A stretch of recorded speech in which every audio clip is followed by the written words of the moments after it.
3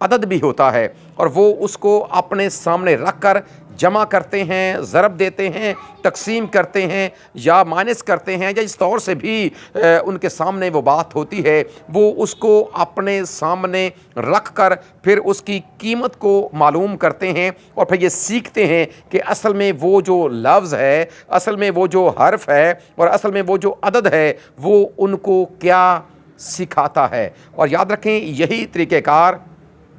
رومی ثقافت میں بھی، یہی طریقہ کار یونانی ثقافت میں بھی اور یہی طریقہ کار عبرانی ثقافت میں بھی ہمیں ملتا ہے کہ وہ لوگ بھی ایسا ہی کرتے تھے، اور عبرانی لوگ خاص طور پر اس بات کو ہمیشہ اپنے سامنے رکھتے تھے کہ جو الفاظ ہیں اور جو ان میں موجود حروف ہیں ان کی عددی قیمت کیا ہے، اور پھر وہ اس کو سامنے رکھ کر اس مکمل لفظ کی ویلیو کو جاننے کی کوشش کرتے تھے اور اس کے بارے میں سمجھنے کی کوشش کرتے تھے۔ سو یہاں پر بھی جب ہم 6 کی بات کرتے ہیں، چونکہ یہاں پر اصل میں ایک ہی جو ہندسہ ہے وہ 3 بار اس کو لکھا گیا ہے، 666۔ سو جب یہ عدد لکھا گیا تو اصل میں جو 6 عدد ہے، ہمیں اس بات کا بھی پتہ ہے کہ کتاب مقدس میں جو علم الاعداد ہیں یا علم الاعداد کے مطابق جو بات ہمارے سامنے آتی ہے وہ یہ کہ جو 6 کا عدد ہے یہ اصل میں نامکمل ہونے کی علامت کے طور پر جانا اور پہچانا جاتا ہے، اور اس آیت مقدسہ میں بھی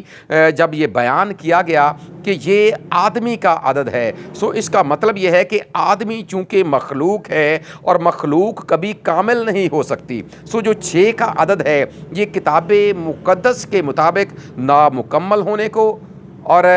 انکمپلیٹ ہونے کو ظاہر کرتا ہے۔ اور پھر اس کے ساتھ ساتھ اس بات کا بھی پتہ ہے کہ جو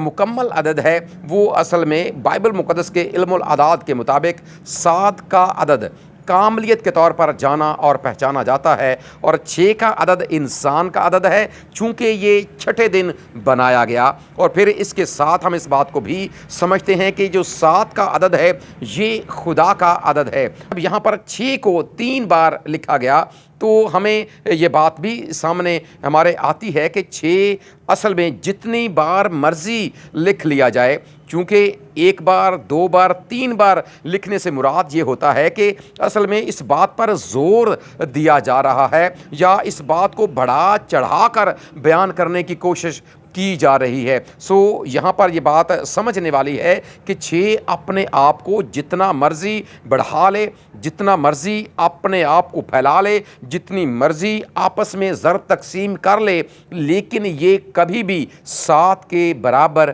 نہیں ہو سکتا۔ سو یہ بات ہمارے سامنے ہے اور کتاب مقدس کی روشنی میں ہم اس بات کو جان سکتے ہیں اور جانتے ہیں، اور خدا کا پاک کلام ہمارے سامنے اس بات کو رکھتا ہے کہ جو مخلوق ہے وہ کبھی بھی اپنے خالق کے برابر نہیں ہو سکتی، اور جب اس نے اس کے برابر بننے کی کوشش کی تو پھر آپ کو یہ پتہ ہے کتاب مقدس یہ بیان کرتی ہے کہ پھر اسے زمین کے اوپر گرا دیا گیا۔ تو عددی لحاظ سے جو پہلا نقطہ ہے وہ ہمیں یہی سکھاتا ہے، اور اس کے ساتھ جو اگلا نقطہ ہمارے سامنے ہے، سو تاریخی اعتبار سے بہت سے علماء اس بات پر بھی متفق ہیں کہ اصل میں یہ جو 666 کا عدد ہے یہ رومی شہنشاہ نیرو کیسر کی جانب اشارہ ہے یا یہ اس کا عدد ہے، کیونکہ جب ہم عبرانی میں اس کے نام کا مطالعہ کرتے ہیں اور اس کے نام کو اپنے سامنے رکھ کر جو اس میں موجود حروف ہیں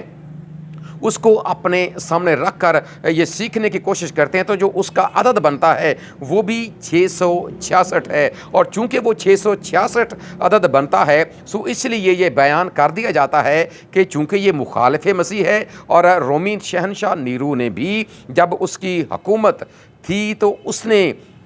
خدا کے منصوبے کو ملیامیٹ کرنے کی کوشش کی، خداوند یسوع مسیح کے پیروکاروں کو اس نے ختم کرنے کی کوشش کی، اور اس طور سے یہ سمجھا جاتا ہے کہ وہی اصل میں مخالف مسیح تھا چونکہ اس نے خدا کے منصوبے کو ختم کرنے کی کوشش کی۔ سو تاریخی اعتبار سے ہم اس بات کو بھی سیکھ سکتے ہیں، لیکن اس کے ساتھ چونکہ ہم نے پرانے عہد نامے میں بھی اس بات کو پڑھا کہ اصل میں وہاں پر جو حیوان کا لفظ ہے وہ اصل میں ایک سلطنت کے لیے استعمال ہوا ہے۔ جب ہم اسے بنیاد بنا کر یہاں پر آتے ہیں، اور چونکہ یہاں پر بھی حیوان کا لفظ استعمال کیا گیا ہے، ہم اس بات کو اپنے سامنے رکھ سکتے ہیں کہ اصل میں یہ جو حیوان کا لفظ ہے یہ کوئی انسان بھی ہو سکتا ہے، یہ کوئی نظام بھی ہو سکتا ہے، یہ کوئی سلطنت بھی ہو سکتی ہے، لیکن جو اس کا وتیرہ ہوگا، جو اس کا طریقہ کار ہوگا، وہ یہ ہوگا کہ وہ خدا کے خلاف، خدا کے لوگوں کے خلاف اور خداوند یسوع مسیح کی کلیسیا کے خلاف اپنے کردار کو ادا کرنے کی کوشش کرتا رہے گا۔ جو اصل اس کا معاملہ ہوگا یا اصل جو اس کا ٹارگٹ ہوگا وہ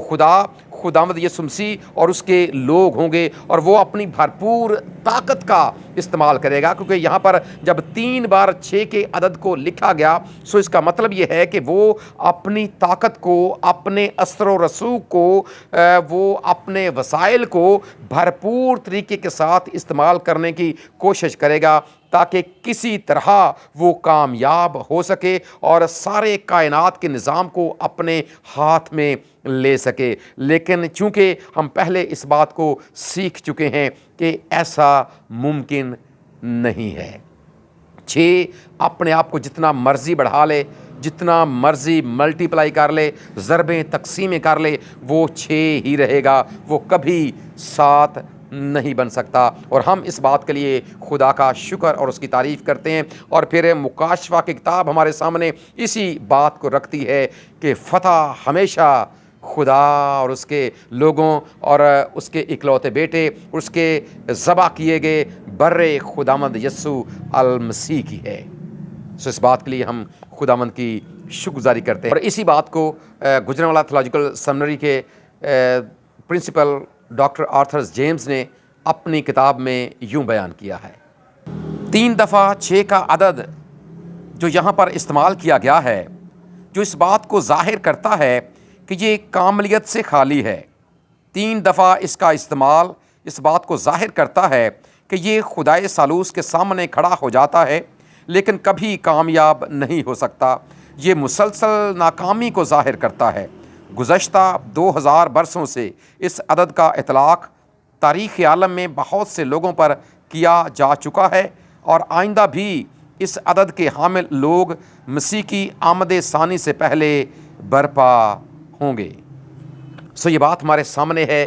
کہ تاریخ میں بھی ایسا ہوتا رہا ہے، آج بھی ایسا ہو رہا ہے، اور آئندہ بھی ایسا ہوتا رہے گا۔ اور اسی ہمارے نجات دہندے خداوند یسوع المسیح کی زبان مبارک کے یہ الفاظ ہیں کہ جان دینے تک وفادار رہ تو میں تجھے زندگی کا تاج دوں گا۔ اپنے خدا سے ہمیشہ یہی فضل مانگتے رہیں کہ اے خداوند ہمیں یہ فضل بخش دے کہ ہم ہر قسم کے حالات میں، ہر قسم کی مشکل میں، ہر قسم کی پریشانی میں اور ہر قسم کی مخالفت کے باوجود ہمیشہ تیرے اکلوتے بیٹے اور اپنے نجات دہندے اور ایمان کے بانی اور کامل کرنے والے خداوند یسوع مسیح کو تکتے رہیں، اس کی وفاداری میں اپنی زندگی کو آگے بڑھاتے رہیں تاکہ زندگی کے تاج کو حاصل کر لیں۔ ہمارا خدا ہمیں ایسا ہی کرنے کا فضل عطا کرے، آمین۔